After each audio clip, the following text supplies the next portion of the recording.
आपको अपनी स्वतंत्र संस्कृति विकसित करनी है। एक बार ध्यान से सुनिए साथियों, आप यहाँ पर समण संस्कृति, सोचन संस्कृति सोचन संस्कृति के द्वारा समण संस्कृति को रक्षण किया जा रहा है। तो आपको अपनी समण संस्कृति को इस देश में स्थापित करना है। वो समण संस्कृति कौन सी, जो महापुरुषों ने स्थापित की है। अब आपको ये संकल्प लेना है कि हमें गाना गाना है तो अपने महापुरुषों का गाना है, हमें गीत गाना है तो अपने महापुरुषों का गाना है, हमें कविता पाठ करनी है तो अपने महापुरुषों की करनी है, हमें संगीत बजाना है तो अपने महापुरुषों को बजाना है, हमें किसी झूठ को लेने की बाकी विचार होगा। संगठन विचारों का होता है, जिस दिन संस्कार हमारे एक हो जाएंगे सबके, और जिस दिन हमारी संस्कृति एक हो जाएगी, हमारा संगठन मजबूत हो जाएगा, हमारा संगठन मजबूत हो जाएगा, हमारे विचार एक हो जाएंगे। हम सब लोग इन्हीं महापुरुषों का गुणगान करेंगे और इन्हीं महापुरुषों के नाम का भ्रमण करेंगे। तो हमारा संगठन विचारों से मजबूत हो जाएगा, और जो संगठन विचारों से मजबूत हो जाता है उस संगठन को दुनिया की कोई ताकत संविधान की शपथ लेते हैं लोग, संविधान को नमन करते हैं लोग, लेकिन उसी संविधान को खत्म करने का काम कर रहे हैं। ये बात आपको ध्यान में रखनी होगी। दूसरी बात करने कही थी कि आज देश तक 25 नवंबर को ये बात कही और 26 नवंबर को संविधान निर्माण किया गया और 26 नवंबर को फिर ये बाबा साहब अम्बेडकर ने कहा कि कल हम एक विरोधाभासी जीवन में प्रवेश करने वाले हैं, जहां हमें राजनीतिक तौर पर तो आजादी मिल जाएगी, लेकिन सामाजिक और आर्थिक तौर पर हम आजाद नहीं होंगे। सम्यक संबोध परम पूज्य बोधिसत्व संविधान निर्माता विश्वरत्न बाबा साहेब अम्बेडकर मंच पर चित्रित सभी महापुरुषों को नमन करते हुए आज इस महत्वपूर्ण दिन पर ये जो कार्यक्रम बौद्ध समाज संघ, श्री वचन बौद्ध जी और उनकी टीम के द्वारा सुखबीर बौद्ध जी, श्रवण जी, तेजवीर सिंह जी और उनके सभी सम्मानित साथियों के द्वारा जो प्रोग्राम आयोजित किया गया है, मैं उन सबको तहे दिल से साधुवाद देता हूं।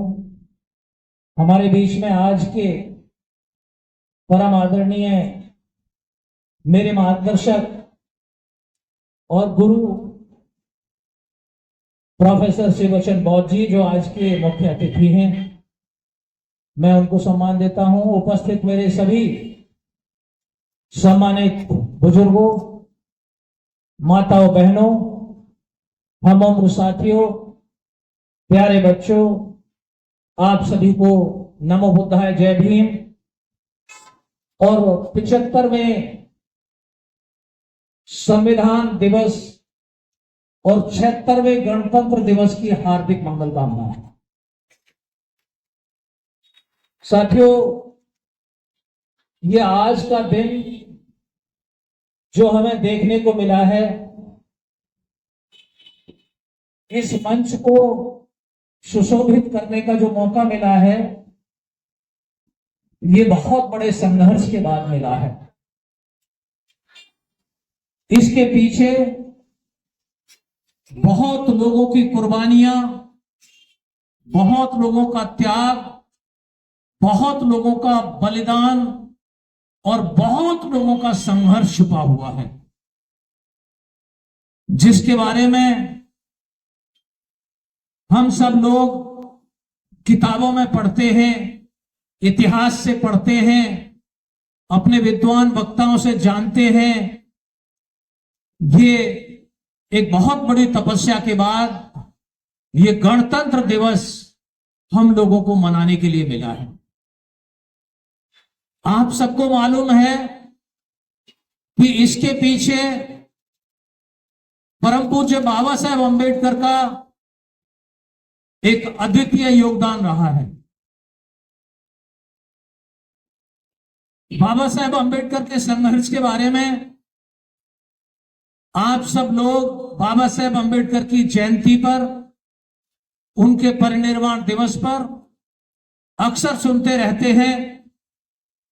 संक्षेप में मैं बाबा साहब अम्बेडकर के यहां तक के सफर के बारे में चंद बिंदुओं पर बात करते हुए आज मैं अपने मन की वो बात आपके साथ साझा करना चाहूंगा कि जो मैं काफी लंबे समय से 22 साल तक अपने समाज के बीच में अपने आंदोलन के लिए काम करते हुए जिन अनुभवों से मैं गुजरा हूं, आज वो बातें मैं आपके साथ भी साझा करना चाहूंगा। साथियों, आप सबको मालूम है कि परम पूज्य बाबा साहब अम्बेडकर आजादी से पहले जब लोगों को किसी प्रकार का कोई अधिकार प्राप्त नहीं था, इस घृणित सामाजिक अमानवीय व्यवस्था से गुजरते हुए विदेशों में जाकर के उच्च कोटि की शिक्षा प्राप्त करते हैं और उच्च कोटि की शिक्षा प्राप्त करने के बाद बाबा साहेब अम्बेडकर को एक एहसास होता है कि जिस गरिमामयी जीवन को, जिस स्वाभिमान के साथ विदेशों में जहां लोकतंत्र है, जहां मानवीय अधिकार है, जहां मौलिक अधिकार है, जहां संवैधानिक अधिकार है, वहां किस प्रकार लोग जीते हैं और उसका आनंद लेते हैं। और मेरे देश में सदियों से करोड़ों लोगों की ऐसी जमात है कि जिनको सपने में भी उन अधिकारों का आनंद लेने का मौका नहीं मिला। साथियों, बाबा साहेब अम्बेडकर इस देश में आते हैं अपनी लेखनी के माध्यम से, अखबारों के माध्यम से, पत्र पत्रिकाओं के माध्यम से, अपनी वाणी के माध्यम से, ओजस्वी भाषणों के माध्यम से, जमीन पर आंदोलन के माध्यम से इस देश में मानवीय चेतना को झकझोरने का काम करते हैं। बाबा साहेब अम्बेडकर इस देश के उन यथास्थितिवादियों को, उन सामंतवादियों को, और मैं बुरा न मानो तो मैं कहूंगा कि उन मनुवादियों को इस बात का एहसास दिलाते हैं कि भाई वो धर्म नहीं, वो जो इंसान को इंसान के बीच में बंटवारा करे या एक इंसान को दूसरे इंसान से नीचा बनाए, धर्म नहीं है, वो धंधा है। इसलिए जिस पूना पैक्ट में बाबा साहेब अम्बेडकर की हार हुई थी, बाबा साहेब अम्बेडकर को उस पूना पैक्ट की हार का बदला भी अब लेना था। तो बाबा साहेब अम्बेडकर ने इसमें एक अवसर की तलाश की और बाबा साहेब अम्बेडकर ने अपनी कुशाग्र बुद्धि और सशक्त लेखनी के माध्यम से, साथियों, ये जो संविधान है जिसका मैंने अभी बखान किया कि ये अभी 75वीं वर्षगांठ भारतीय संविधान की हम मना रहे हैं और 76वां गणतंत्र हम मना रहे हैं। गणतंत्र हमें क्यों मिला? क्योंकि बाबा साहेब अम्बेडकर ने उस संविधान में यह व्यवस्था कर दी कि 26 जनवरी से पहले इस देश में चाहे वो मनुस्मृति हो, चाहे कोई भी परंपरावादी विधान हो, चाहे कोई सामाजिक मान्यता हो, जो मनुष्य के मानवीय, मौलिक और संवैधानिक अधिकारों का उल्लंघन करती हो, वो सब अमान्य घोषित किए जाते हैं। वो सब अमान्य घोषित किए जाते हैं। 25 जनवरी के पहले की पूरी व्यवस्था समाप्त की जाती है और इस देश की सामाजिक, आर्थिक, राजनीतिक, धार्मिक संस्था का संचालन, व्यवस्था का संचालन इस संविधान के दायरे में रह करके होगा। बाबा साहेब अम्बेडकर इस बात की घोषणा आर्टिकल 12 में कर देते हैं। साथियों, जब बाबा साहेब अम्बेडकर को इस बात का एहसास होता है कि मेरे लोगों के पास मानवीय अधिकार नहीं है, पानी पीने का अधिकार नहीं, गली में सर उठा करके चलने का अधिकार नहीं, स्कूल में जाने का अधिकार नहीं, कहीं मंच से बोलने का अधिकार नहीं, कहीं कुर्सी पर बैठने का अधिकार नहीं, किसी न्यायपालिका में न्याय पाने का अधिकार नहीं, तो सबसे पहले अगर किसी भी नागरिक के सर्वांगीण विकास के लिए जिस अधिकार की जरूरत होती है वो है मौलिक अधिकार। भारत के संविधान सभा में बहुत लोग ऐसे थे कि जो इस बात की वकालत कर रहे थे कि मौलिक अधिकार देने का काम या उनका निर्णय लेने का काम भावी पार्लियामेंट के ऊपर छोड़ा जाए। लेकिन बाबा साहेब अम्बेडकर ने अपने जोरदार तर्क और विद्वत्तापूर्ण दलीलों के बल पर सबको इस बात के लिए सहमत किया कि भारत के संविधान में अगर कोई व्यवस्था सबसे पहले होगी तो वो होगी मौलिक अधिकारों की। साथियों, बाबा साहेब अम्बेडकर के उस अथक प्रयास से भारत के संविधान में सबसे पहले मौलिक अधिकारों की व्यवस्था हुई। इन्हीं मौलिक अधिकारों के बल पर हम लोगों को जानवर की जिंदगी से निकालकर हमें इंसान की जिंदगी जीने का मौका मिला। क्यों? क्योंकि सदियों तक इस देश में हम लोगों का बुद्धिबल समाप्त किया गया। बुद्धिबल समाप्त किया गया और बुद्धिबल समाप्त करके हमारी जेब का धनबल समाप्त किया गया और बुद्धिबल और धनबल समाप्त करने के बाद हमारा बाहुबल समाप्त किया गया और बाहुबल समाप्त करने के बाद हमारा जनबल समाप्त किया गया और जनबल समाप्त करने के बाद हमारा मनोबल समाप्त किया गया। ये पांचों के पांचों बल छीन करके हमें इस देश में जानवर की तरह जिंदगी जीने के लिए सदियों तक मजबूर किया गया।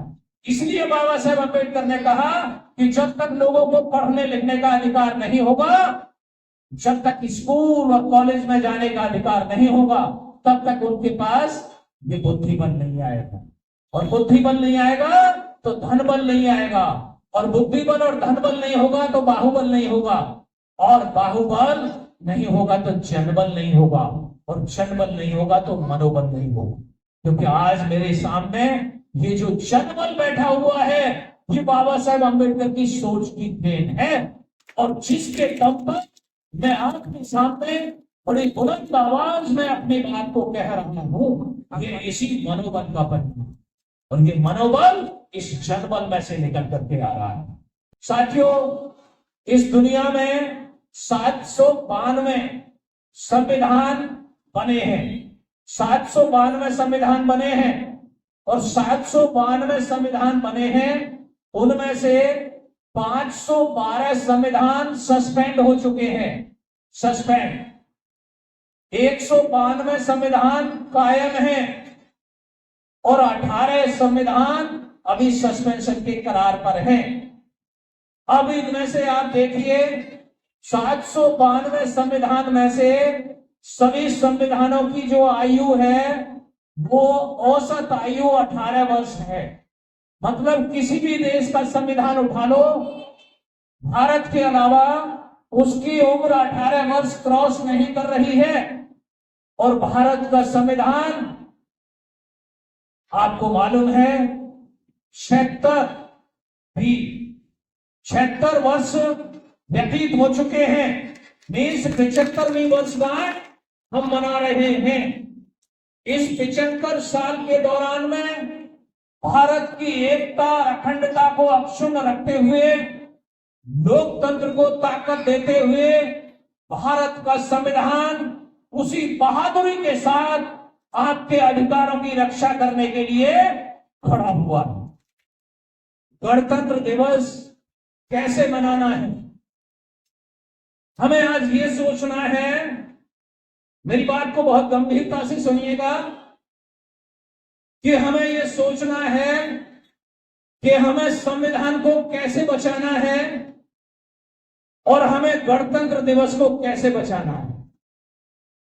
ये मनाना शब्द हटा करके उसकी जगह बचाना शब्द अपने मन में लाइए। ये बात आपको ध्यान में रखनी होगी। दूसरी बात बाबा साहेब अम्बेडकर ने कही थी कि आज मीन्स कल 25 नवंबर को ये बात कही और 26 नवंबर को संविधान अंगीकार किया गया और 26 नवंबर के दिन के लिए बाबा साहब अम्बेडकर ने कहा कि कल हम एक विरोधाभासी जिंदगी में प्रवेश करने वाले हैं, जहां हमें राजनीतिक तौर पर तो आजादी मिल जाएगी, लेकिन सामाजिक और आर्थिक तौर पर हम आजाद नहीं होंगे। क्योंकि आजादी का मतलब होता है कि सब एक समान हो, सबके बराबर एक अधिकार हो, सबको समान अवसर मिले। लेकिन अगर आज 75 वर्ष गणतंत्र के बीतने के बाद भी आज हम देख रहे हैं कि जो जाति, जो देश विरोधी है, जो मानव विरोधी है, जो समाज विरोधी है, वो जाति व्यवस्था आज भी हमारे बीच में कायम है। और वो जाति की दीवार के कारण आज भी ऊंच नीच, छुआछूत और भेदभाव हमारे समाज में कायम है। आज भी अमीर और गरीब के बीच में न पटने वाली खाई पैदा की जा रही है। एक तरफ एक इंसान के पास इतनी अकूत दौलत है कि वो अपने बंगले पर, अपने बंगले के ऊपर अपना हेलीकॉप्टर का पैड बनाता है, अपने हेलीकॉप्टर का अड्डा बनाता है, और यहाँ एक आदमी के पास एक चारपाई बिछाने के लिए भी जमीन नहीं है। इतनी बड़ी खाई अमीर और गरीब के बीच में बनती चली जा रही है। और पिछले कुछ 10-15 साल, 10-12 साल से ये खाई और ज्यादा गहराती चली जा रही है। मैं अब उन बातों को 5 दायरे में आपको समझना है। कौन से 5 दायरे हैं? नंबर एक संस्कार। देखिए सम्मानित साथियों, जब तक आपके पास, व्यक्ति के पास संस्कार नहीं है, उसकी शख्सियत का कोई मोल नहीं। जब तक व्यक्ति के पास अपने संस्कार नहीं है, उसकी शख्सियत का कोई मोल नहीं है। अगर मैं ईमानदार नहीं हूं, अगर मैं झूठ बोलने वाला हूं, अगर मैं व्यभिचार करने वाला हूं, अगर मैं शराबी कबाबी हूं, अगर मैं किसी पूजा पाठ और धर्म में कोई आस्था नहीं रखने वाला हूं, तो साथियों मेरा अस्तित्व जानवर के अस्तित्व के बराबर है। इसलिए एक व्यक्ति के सर्वांगीण विकास के लिए सबसे पहली आवश्यकता होती है संस्कार, कि हम अपने बच्चे के अंदर कौन से संस्कार डालें। हर आदमी की ख्वाहिश होती है कि मेरा बच्चा बड़ा बनकर के डॉक्टर बने, इंजीनियर बने, आईएएस पीसीएस बने, मैनेजर बने, एक बहुत बड़ा नेता बने, उद्योगपति बने। ये सपने होते हैं। लेकिन अगर अपने बच्चे के अंदर संस्कार नहीं डाले, उसको ईमानदारी नहीं सिखाई, उसको आपने निर्भीक नहीं बनाया, उसको आपने एक बेझिझक वाला बच्चा नहीं बनाया, आपने उसके अंदर साहस नहीं भरा, आपने उसके अंदर पुरुषार्थ नहीं भरा, आपने उसके अंदर कर्मठता नहीं डाली, तो वो बच्चा खोखला रहेगा, जीवन में आपके सपनों को साकार नहीं कर पाएगा। आपको अपने बच्चे के अंदर और हमें हर व्यक्ति के अंदर वो संस्कार होने जरूरी हैं। हमें वो संस्कार हमारे अलग होने चाहिए। हम इन महापुरुषों की वाणी को पढ़ेंगे, इन महापुरुषों की वाणी को सुनेंगे, इन महापुरुषों के जीवन चरित्र को परखेंगे और इनसे सीखेंगे और स्वयं के अंदर और अपने बच्चों के अंदर वो संस्कार डालेंगे। संस्कार चित्र से आते हैं, संस्कार व्यवहार से आते हैं, संस्कार चाल चलन से आते हैं। अगर आपने अपने बच्चों में, अपने नागरिकों में, अपने समाज के लोगों में अच्छे संस्कार डाल दिए, तो संस्कार आपको प्रेरित करेंगे कि हमें अपनी संस्कृति चाहिए, हमें अपनी संस्कृति चाहिए। आपको अपनी स्वतंत्र संस्कृति विकसित करनी है। एक बात ध्यान से सुनिए साथियों, आप यहां पर सवर्ण संस्कृति शोषण संस्कृति की शिकार है। शोषण संस्कृति के द्वारा सवर्ण संस्कृति का भक्षण किया जा रहा है। तो आपको अपनी सवर्ण संस्कृति को इस देश में स्थापित करना है। वो सवर्ण संस्कृति कौन सी? जो इन महापुरुषों ने स्थापित की है। संगीत एक ऐसी चीज है कि जो हर लोगों के, प्रत्येक व्यक्ति के कान को प्यारी लगती है। और हमारी अपनी संस्कृति ना होने के कारण हमारे लोग दूसरों की वो शोषण संस्कृति में जाकर के गाने सुनते हैं, वहां रात्रि जागरण में बैठ जाते हैं। क्यों? क्योंकि हमने अपनी संस्कृति को विकसित नहीं किया। आप अपने संस्कार डालोगे तो अपनी संस्कृति की ललक पैदा होगी और आप अपने बच्चों को अपनी संस्कृति का गाना, अपनी संस्कृति का बजाना, अपनी संस्कृति का कविता पाठ, अपनी संस्कृति का नाटक का मंचन कराएंगे और हमारी अपनी संस्कृति विकसित होगी। साथियों, संगठन विचारों का होता है। संगठन विचारों का होता है। जिस दिन संस्कार हमारे एक हो जाएंगे सबके, और जिस दिन हमारी संस्कृति एक हो जाएगी, हमारा संगठन मजबूत हो जाएगा। हमारा संगठन मजबूत हो जाएगा, हमारे विचार एक हो जाएंगे। हम सब लोग इन्हीं महापुरुषों का गुणगान करेंगे और इन्हीं महापुरुषों के मार्ग का गमन करेंगे। तो हमारा संगठन विचारों से मजबूत हो जाएगा। और जो संगठन विचारों से मजबूत हो जाता है, उस संगठन को दुनिया की कोई ताकत तोड़ नहीं सकती है। कोई ताकत नहीं तोड़ सकती है। आपने देखा होगा पिछले 10 साल में लोगों को बड़ी भूख मिली है अपनी संस्कृति को आपके सिर पर थोपने की। कहीं गणेश विसर्जन का कार्यक्रम हो रहा है, कहीं होली जलाई जा रही है, कहीं दही हांडी का कार्यक्रम हो रहा है, कहीं कुछ हो रहा है, कहीं कुछ हो रहा है, और उसको इतने बड़े स्तर पर किया जाता है कि कोई गली मोहल्ला चौराहा तिराया छोड़ा नहीं जाता, छोड़ा नहीं जाता है। क्यों? क्योंकि उस शोषण संस्कृति को भूख लगी हुई है आपकी सवर्ण संस्कृति को परास्त करने की, आपकी सवर्ण संस्कृति को समाप्त करने की उस शोषण संस्कृति को भूख लगी हुई है। अब आपको सोचना है कि आप उनका शिकार बनेंगे या शिकार होने से बचेंगे।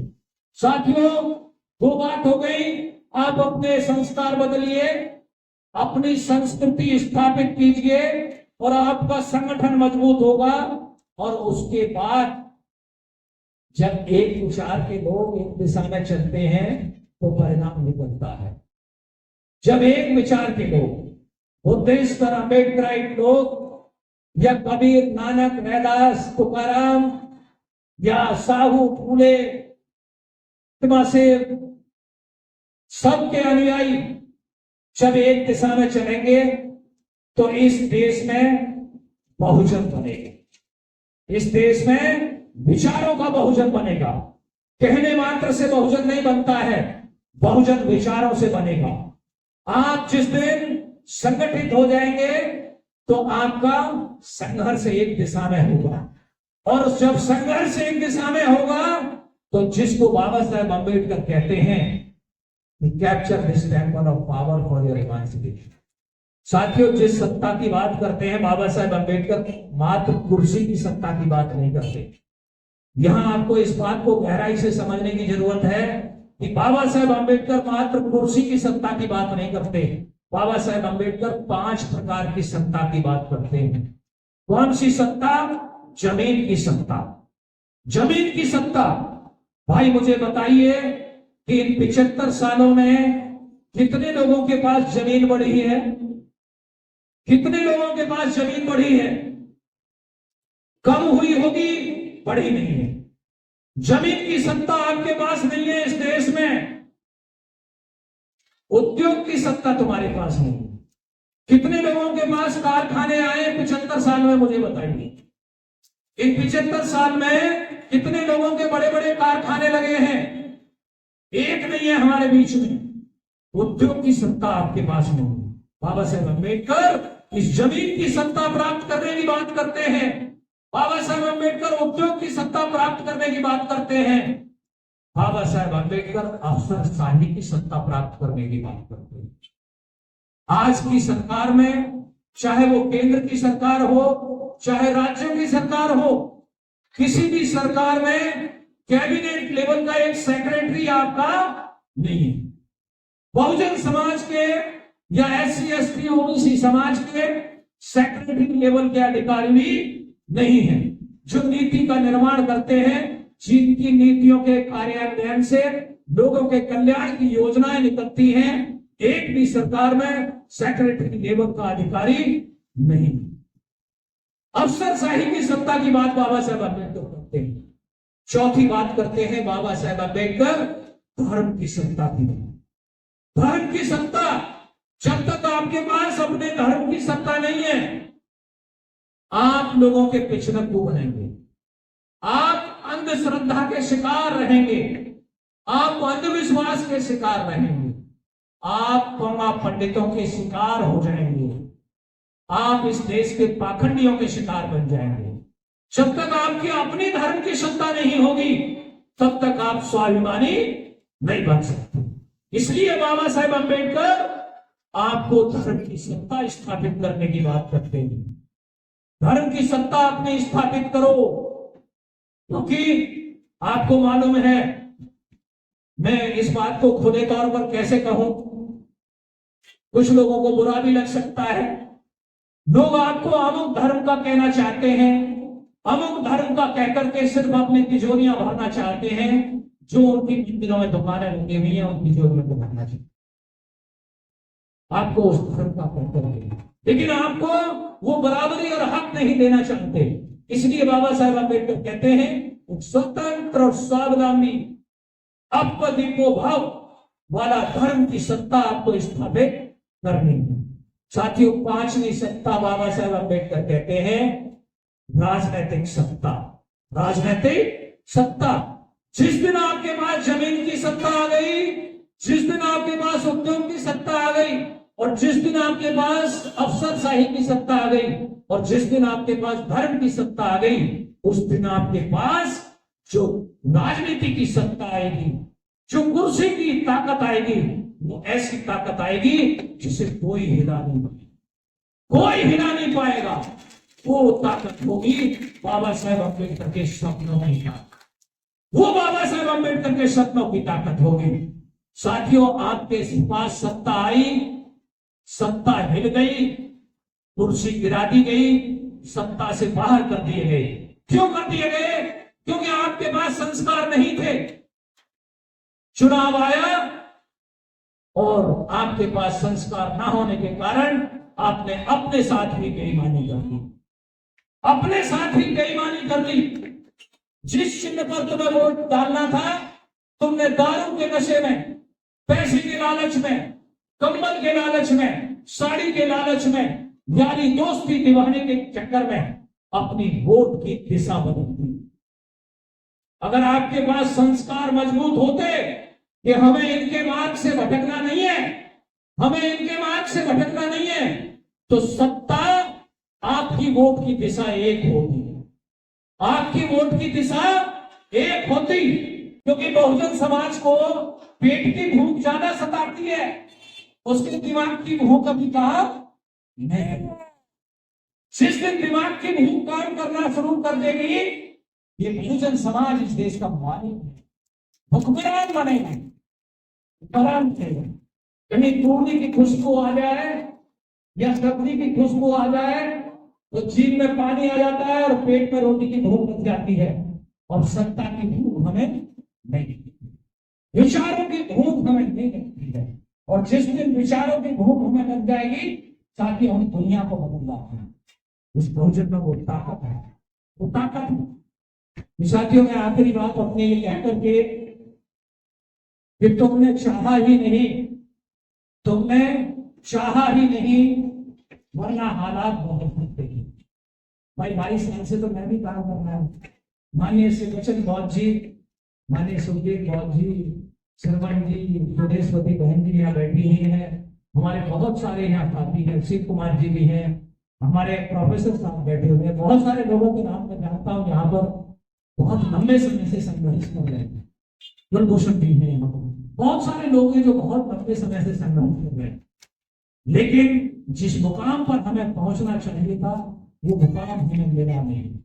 वरना हालात बदल सकते थे, तुमने चाहा ही नहीं, वरना हालात बदल सकते थे।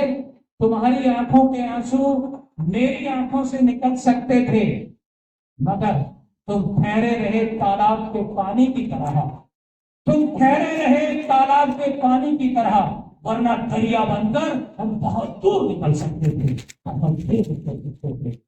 धन्यवाद साथियों, आपने मुझे सुना और मैं पुनः निवेदन करूंगा कि 5 मुद्दों पर काम करिए।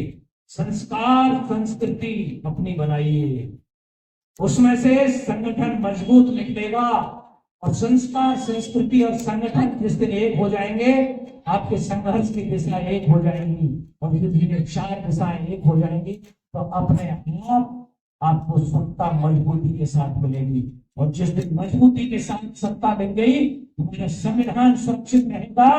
ये लोकतंत्र का पर्व हम दुगने उत्साह के साथ मनाएंगे।